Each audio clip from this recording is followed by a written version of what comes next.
Welcome to my YouTube channel. Today we are discussing about the Egypt civilization, social condition, economic condition, and religious condition. So first of all, dear friends, as you know your examination at hand. So according to your syllabus, this is very important topic. Social condition, economic condition, religious condition, and political condition of Egypt civilization. So we have today we discuss. चलिए आज हम लोग चर्चा करते हैं मिस्र सभ्यता की प्रमुख विशेषताएं। आप सभी जानते हैं प्यारे स्टूडेंट्स कि ये जो मिस्र की सभ्यता थी और नील नदी किनारे डेवलप हुई थी, बहुत महत्वपूर्ण सभ्यता थी। और विश्व की सभ्यताओं की यदि हम चर्चा करते हैं तो हमारे भारत में इंडस वैली सिविलाइजेशन, सिंधु घाटी की सभ्यता, मेसोपोटामिया की सभ्यता and Egypt civilization, that is very important civilization. आज हम लोग चर्चा करेंगे मिस्र का सामाजिक जीवन। देखिए, सबसे पहले जान लीजिए कि मिस्र के जो शासक होते थे उनको फराओ कहते थे, फराओ कहलाते थे, और प्रजा पर उनकी सत्ता निरंकुश थी। लोग उसे ईश्वर के प्रतिनिधि मानते थे। उच्च वर्ग में सामंत और पुरोहित, मध्य वर्ग में व्यापारी, व्यवसायी तथा निम्न वर्ग में कृषक तथा दास थे। स्त्री और पुरुषों में लगभग उच्च वर्ग के लोग आभूषण पहनते थे। संगीत, नृत्य, नटबाजी, पशु, जुआ आदि उनके मनोरंजन के साधन थे। हाथी दांत जड़ित मेज और कुर्सियाँ तथा बहुमूल्य पर्दे और कालीन सामंतों के भवनों की शोभा बढ़ाते थे। ये तो सोशल कंडीशन हो गया। अब इसी प्रकार से हम लोग चर्चा करेंगे इकोनॉमिक कंडीशन, आर्थिक जीवन। आर्थिक जीवन में सबसे पहला जो पॉइंट है वो है कृषि और पशुपालन। मिस्र के लोगों का मुख्य व्यवसाय जो है वो कृषि था। जो प्याज, बाजरा और कपास की खेती की जाती थी। मिस्र को प्राचीन विश्व का अन्न का भंडार कहा जाता था, बहुत इंपॉर्टेंट है ना। मिस्र को प्राचीन विश्व का अन्न का भंडार कहा जाता था। इसका मतलब है कि निश्चित रूप से वहाँ पर कृषि बहुत अच्छे ढंग से होता होगा, उपज ज़्यादा होता होगा, क्योंकि वहाँ वर्ष में 3 बार फसलें बोई जाती थी। बकरी, गधा, कुत्ता, गाय, ऊँट, सूअर आदि पालतू पशु थे। तो सबसे पहले हम लोग चर्चा कर लिए कृषि एवं पशुपालन। आगे हम चर्चा करेंगे व्यापार और उद्योग। मिस्र में धातु, लकड़ी, मिट्टी, कांच, कागज तथा कपड़े का काम करने वाले कुशल कारीगर थे। मिस्र वासियों को तांबे के अतिरिक्त अन्य धातुएं बाहर से मंगवानी पड़ती थी। मिस्रवासी लकड़ी पर नक्काशी तथा कांच पर चित्रकारी कार्य से भी अवगत थे। वे वस्तु विनिमय द्वारा व्यापार करते थे। अरब और इथोपिया से उनके व्यापारिक संबंध थे, अरब और इथोपिया से। अब हम चर्चा करेंगे धार्मिक जीवन।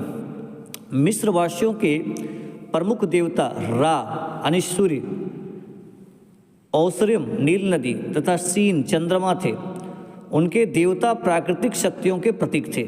सभ्यता के प्रारंभिक काल में मिस्रवासी बहुदेवादी थे, किंतु साम्राज्यवादी युग में अखनाटक नामक फराओ ने, यानी अखनाटक नामक जो राजा था, उन्होंने एकेश्वरवाद की विचारधारा को महत्व दिया तथा सूर्य की उपासना आरंभ की।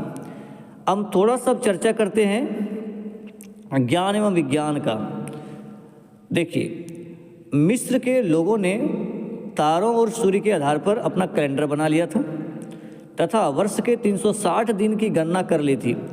मिस्रवासियों ने धूप घड़ी का आविष्कार कर लिया था। उन्होंने अपनी वर्णमाला विकसित करके पेपिरस वृक्ष से कागज़ का निर्माण भी किया था। ये बहुत इम्पोर्टेंट है, इसको एकदम माइंड में बैठा लीजिएगा। आगे हम चर्चा करते हैं, है ना। चलिए 1 मिनट। तो हम लोग ने देख लिए, है ना, मिस्र की सभ्यता की ज्ञान विज्ञान। और जो पहला जो चौथा जो पांचवा जो मतलब इम्पोर्टेंट पॉइंट है वो पिरामिड।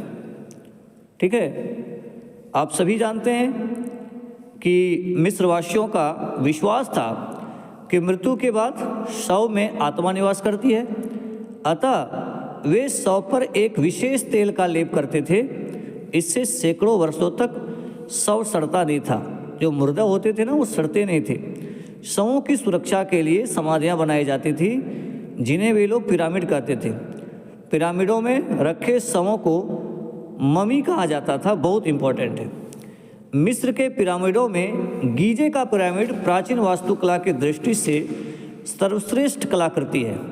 गीजे का यह पिरामिड 481 फीट ऊंचा तथा 755 फीट चौड़ा है। इसमें 2.5 टन के 23 लाख पत्थर के टुकड़े लगे हैं। इसके बाहर पत्थर की एक विशालकाय नृसिंह की मूर्ति, जिसे रिपक्स कहा जाता है, बनी है। पिरामिड मिस्रवासियों के गणित और ज्यामिति के ज्ञान के साक्षी हैं। मिस्र में अब भी ऐसे कई पिरामिड जो है सो विद्यमान हैं। तो प्यारे स्टूडेंट्स, सबसे पहले तो एक इंट्रोडक्शन आप लोग बना दीजिएगा कि मिस्र की सभ्यता का विकास नील नदी घाटी में हुआ था।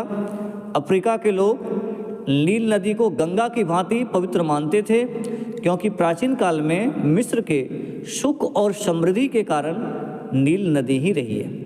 मिस्र की सभ्यता बहुत प्राचीन थी, किंतु इसके संतोषजनक प्रमाण प्राप्त नहीं हुए। प्रमाणिक आधार पर मिस्र के राजनीतिक इतिहास का ज्ञान 3400 ईस्वी पूर्व से ही प्राप्त होता है। मिनीज नाम शासक ने 3400 ईस्वी पूर्व में ही मिस्र का राजनीतिक ढांचा जो है सो खड़ा किया था। इथोपी, नूबी एवं नीलियम जाति के लोगों ने इस सभ्यता का निर्माण किया था।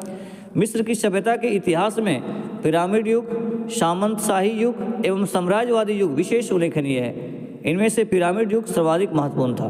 तो इसको पहले इंट्रोडक्शन दे करके, और अभी जो मैंने आपको बताया मिस्र सभ्यता की विशेषताएं, उसमें मिस्र का सामाजिक जीवन, आर्थिक जीवन है ना, ज्ञान विज्ञान, धार्मिक जीवन, ये सब पॉइंट जो है सो आपको बना देना है और पिरामिड पर स्पेशल फोकस करना है। तो मित्रों, please like and subscribe my YouTube channel. इसको सब्सक्राइब कीजिएगा, लाइक कीजिएगा और शेयर कीजिएगा। और जैसा कि आप जानते हैं कि यह जो पेपर है यूजी सेमेस्टर 2 के लिए जो न्यू सिलेबस के बच्चे हैं, और उनके लिए सेशन यदि हम बात करते हैं तो 2022-26 सेशन के बच्चे हैं, और मेजर पेपर 2 का ये सिलेबस में शामिल है। इसको आप लोग देखिए।